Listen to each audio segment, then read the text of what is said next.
This program was launched in the early 80s, headed by none other than George Herbert Walker Bush.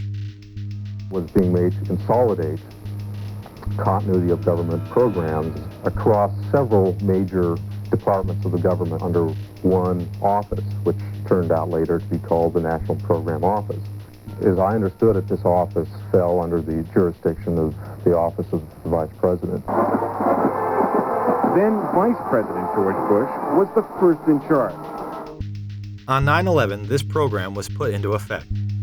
This next one happens a lot these days. It seems like a story that is both reassuring and scary at the same time.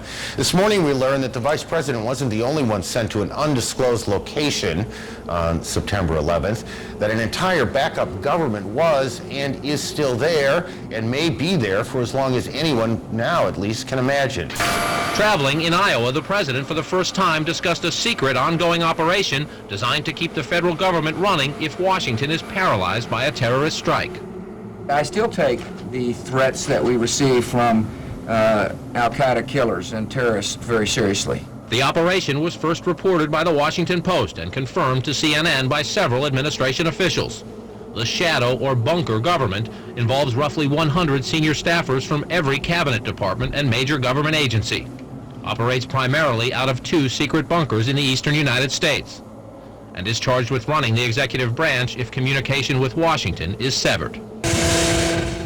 The secret plan took shape in the minutes and hours after the September 11th strikes, as Mr. Bush took a cautious route back to Washington.